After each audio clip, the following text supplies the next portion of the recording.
Hi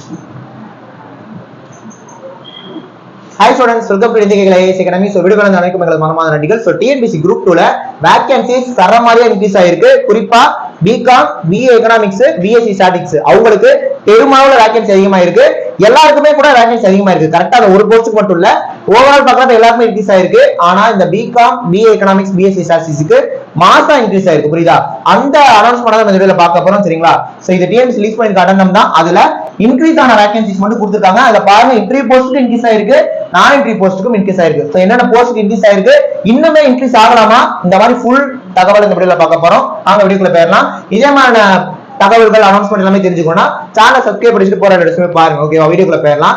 என்ன விஷயம்னா, எல்லாருமே பாத்தீங்கன்னா TNPSC குரூப் 2க்கான மெயின்ஸ்க்கான ரிசல்ட் எங்களுக்கு வரணும்னு அந்த வி வாண்ட் ரிசல்ட் அப்படிங்கறத பத்தி மட்டும் தான் சரமாரியா பேசிட்டு இருந்தாங்க. நம்மளும் அதை சொன்னோம். ஆனா கொஞ்சம் தனித்துவமா வேகன்சி இன்க்ரீஸ் பண்ணணும் அப்படிங்கறத ரொம்ப ஓகேவா, ரொம்ப நம்ம அதுக்கு வாய்ஸ் கொடுத்திருந்தோம். நிறைய வீடியோஸ் போட்டிருந்தோம் இந்த மாதிரி வேகன்சி இன்க்ரீஸ் பண்ணுங்கன்னு சொல்லிட்டு. நான் திரும்ப சொல்றேன், நம்ம சொன்னனால இன்க்ரீஸ் பண்ணாங்க நான் சொல்ல வரல, நம்ம சொன்னோம், அதுக்கேற்ற மாதிரி இன்க்ரீஸ் ஆயிருக்கு. அந்த வீடியோஸ் எல்லாமே கூட நிறைய பேர் கமெண்ட் பண்ணிட்டாங்க, சார் எங்களுக்கு நம்பிக்கை இல்ல, ஏன்னா இவங்க சொன்ன டேட்டுக்கு கொடுக்க மாட்டாங்க, அதுல எப்படி வேகன்சி இன்க்ரீஸ் ஆகும், முதல்ல ரிசல்ட்டை கேட்போம், நம்ம வேகன்சி வந்து இன்க்ரீஸ் ஆகும் நடக்காது அப்படின்னீங்க. உங்களை நான் தப்பு சொல்ல, அதுக்கான காரணங்களும் இருக்கு. TNPSC வந்து பாத்தீங்கன்னா அந்த மாதிரி தான் கடைசி ஒரு வருஷமா எல்லாத்தையும் லேட் பண்றது மாதிரி பண்ணிட்டு இருந்தால ஒரு விரக்தியில தான் நீங்களும் பேசுனீங்க. ஆனா நான் சொன்னேன், அப்பவுமே நமக்கு வந்து பாத்தீங்கன்னா நம்ம நம்புவோம் வேகன்சி கண்டிப்பா இன்க்ரீஸ் ஆகும் அப்படின்ட்டு. புரியுதா? ஏன்னா எப்பவுமே நம்ம கடமையை செய் பலனை எதிர்பார்க்காதேன்னு சொல்லுவாங்க. நீங்க எப்பவுமே செய்யற செயல்ல ப்ராப்பரா கரெக்டா பண்ணீங்கன்னா அதுக்கான ரிசல்ட் உங்களை கண்டிப்பா உங்களை நோக்கி வரும். நம்ம மைண்ட் செட் தான் நமக்கு எப்பவுமே நடக்கும். நம்ம பாசிட்டிவ் மைண்ட் செட்ல இருந்தோம்னா அதான் கண்டிப்பா நடக்கும். புரியுதா? வேகன்சி இன்க்ரீஸ் பண்ணணும் அப்படின்ற மைண்ட் செட் நம்ம இருந்தோம்னா அது கண்டிப்பா நடக்கும். இது வந்து ஒரு மேஜிக் தான் லைஃப்ல. சரிங்களா? கண்டிப்பா நீங்க ஒரு விஷயத்துக்காக ஹார்ட் ஒர்க் பண்ணீங்கன்னா அதுக்கான பலன் கண்டிப்பா கிடைக்கும். இப்போ வேகன்சி இன்க்ரீஸ் பண்ணிருக்காங்க, 5700 கிட்ட இருந்தது, இப்ப 6100 கிட்ட வந்து நின்று இருக்கு. 400 பேருக்கு எக்ஸ்ட்ரா 400 பேரோட லைஃப் செட்டில் ஆக போகுது. புரியுதா? 400 பேர்னா ஒருத்தரை நம்பி ஒரு குடும்பம் இருக்கு, 10 பேர் இருந்தாலும் 4000 பேரோட லைஃப் இது. புரியுதா? சோ இது ஒரு மாசான மூமெண்ட் தான். அதனால இந்த விஷயத்தை பத்தி நம்ம பார்த்தே ஆகணும். சரிங்களா? சோ நம்மளுமே நிறைய பேர் போட்டிருந்தோம், அதனால ஒன்றும் பிரச்சனை இல்லை. புரியுதா? இப்ப பாருங்க, ஸ்பெஷல் பிரான்ச் அசிஸ்டன்ட்க்கு 17 வேகன்சி வந்து பாத்தீங்கன்னா ரிவைஸ் ஆயிருக்கு. இதுக்கு பாத்தீங்கன்னா 38. சோ ஒன்னொன்னுக்குமே கொடுத்திருக்காங்க.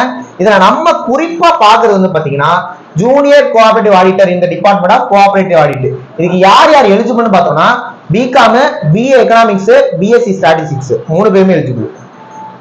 இது பாத்தீங்கன்னா ஆரம்பத்துல எவ்வளவு இருந்ததுன்னா 600 வேகன்சி இருந்தது, இப்ப 926 வரைக்கும் வந்திருக்கு. 2 ஷார்ட் ஃபால் வேகன்சி இருக்கு. அப்ப 920 வேகன்சி இதுக்கு மட்டுமே இருக்கு. புரியுதா? நெக்ஸ்ட் பாருங்க, அசிஸ்டன்ட் இன் செக்ரட்டரியேட் ஃபைனான்ஸ் டிபார்ட்மெண்ட். இதுக்குமே BCom, BA Economics, BSc Statistics eligible. அதுக்கு ஒரு 18 வேகன்சி இருக்கு. இப்ப இதை சேர்த்தீங்கன்னா 922 18 946. இதை தாண்டி அசிஸ்டன்ட் செக்ஷன் ஆபீசர் இன் ஃபைனான்ஸ் டிபார்ட்மெண்ட், அதுல ஆல்ரெடி 7 வேகன்சி இருக்கு. புரியுதா? இது வந்து இன்க்ரீஸ் ஆனது மட்டும். நோட்டிபிகேஷன் எடுத்து பாத்தீங்கன்னா அதுல ஒரு 7 வேகன்சி இருக்கு. அப்ப சேர்த்தோம் அப்படின்னா 950 தாண்டுது. வெயிட் பண்ணுவோம், 950 தாண்டிடுச்சு கிட்டத்தட்ட. அப்ப BCom, BA Economics, BSc Statisticsக்கு தனியாவே 1000 வேகன்சி இருக்கு. 950 வரைக்கும் வந்துருச்சு, கண்டிப்பா 1000 வரும். ஓகேவா? 950க்கு 1000க்கு பெரிய வித்தியாசம் இல்ல. அப்ப டெஃபினட்டா நமக்கு 1000 வேகன்சி நமக்காகவே இருக்கு. இது வந்து பாத்தீங்கன்னா கொண்டாட வேண்டிய தருணம் இது. புரியுதா? நமக்கு TNPSC மேல எவ்வளவு விமர்சனங்கள் இருந்தாலுமே கூட வேகன்சி இன்க்ரீஸ் பண்ணிருக்காங்க. புரியுதா? இதனால நான் சொல்றேன்ல, அந்த 400 பேர் எக்ஸ்ட்ரா இதனால அந்த வாய்ப்பு கிடைக்குது இல்ல, அவங்களுக்கு தான் இதோட அந்த இது தெரியும். ஏன்னா நான் இன்டர்வியூ மட்டும் இல்ல, இன்டர்வியூ போஸ்டே இன்க்ரீஸ் பண்ணிருக்காங்க. புரியுதா? இரண்டு இன்டர்வியூ போஸ்ட், அதுக்கே வேகன்சி இன்க்ரீஸ் ஆயிடுச்சு. சோ இது ஒரு நல்ல தருணம். வேகன்சி இன்க்ரீஸ் பண்ணிருக்காங்க, ரிசல்ட்டும் கூடிய விரைவில் வரப்போகுது. புரியுதா? சோ பண்டிகையை கொண்டாடுங்க அப்படின்ற மாதிரி இத கொண்டாட வேண்டிய தருணம் இது. புரியுதா? சும்மா இல்ல, 400 வேகன்சி கிட்ட இன்க்ரீஸ் ஆயிருக்கு, மொத்தமா இன்க்ரீஸ் ஆனது மட்டும். ஓகேவா? அதனால பாக்கலாம், ரிசல்ட்டும் நம்ம நினைச்ச மாதிரி நல்லபடியா வரும். அதனால எக்ஸாம் நல்லா எழுதியிருக்க, ஓரளவு நல்லா எழுதியிருக்க எல்லாருமே ரிசல்ட்டை நோக்கி இருங்க, கண்டிப்பா நல்லதே நடக்கும். ஓகேவா? சோ எந்த ஒரு குரூப் 2 அப்டேட் வந்தாலும் நம்ம கரெக்டா வீடியோ கொடுத்துருவோம். அதனால சேனலை சப்ஸ்கிரைப் பண்ணி வச்சுட்டு கரெக்டா ஃபாலோ பண்ணுங்க. ஓகேவா? நெக்ஸ்ட் ஒரு முக்கியமான வீடியோ பார்க்கலாம். தேங்க்யூ.